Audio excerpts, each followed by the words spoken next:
ব্রাহ্মণের সংসারে তার স্ত্রী ও দুটি ছেলে মেয়ে ছিল। মাঝে মধ্যে লোকের বাড়িতে পুজো করে অতি কষ্টে ব্রাহ্মণের দিন চলত। একদিন, শুনছো গিন্নি, আজ পৌষ সংক্রান্তির দিন, বেশ ভালো করে জমিয়ে পিঠে পুলি বানাও তো।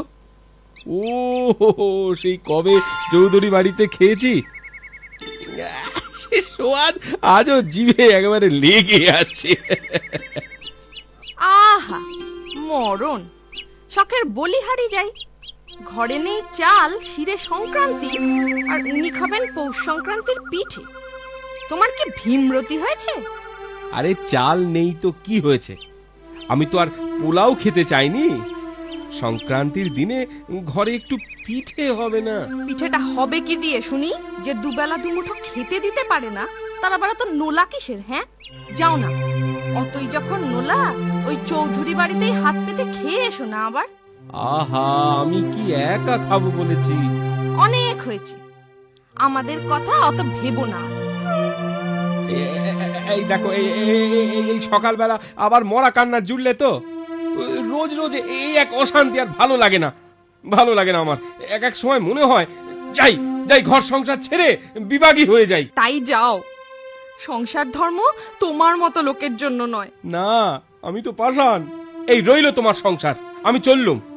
ঈশ্বর যদি দয়া করে মুখ তুলে চান, যদি কপাল ফেরে, তবেই ফিরবো। আরে আরে আরে, তুমি সত্যি সত্যি চললে নাকি? ফিরে এসো, ফিরে এসো বলছি।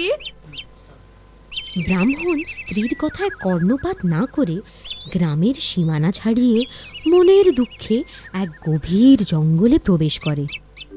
হে ভগবান, তোমার অজানা কিছুই নয়। কেন আমার দুঃখ, কেন আমার এ মনোকষ্ট? হে অন্তর্যামী, তুমি তো সবই জানো প্রভু। শুনেছি শুনেছি তুমি দয়াময়। আমাকে আমাকে দয়া করো, আমার এই দুঃখ দূর করো ঠাকুর, দুঃখ দূর করো। ছেলে মেয়ে স্ত্রীকে নিয়ে দুবেলা দুমুঠো খেয়ে পড়ে বাঁচতে চাই। দেখা দাও, দেখা দাও দেবী, আমার মনোকামনা পূর্ণ করো, পূর্ণ করো মা, পূর্ণ করো মা বিপত্তারিণী। ব্রাহ্মণ, দেবীমা, দেবীমা, আমার ডাক শুনেছো মা? আমার ডাক শুনেছো তুমি? দয়া করো, দয়া করো, কৃপা করো আমায়। জীবনে অভাবের যন্ত্রণা আমার আর সহ্য হচ্ছে না মা।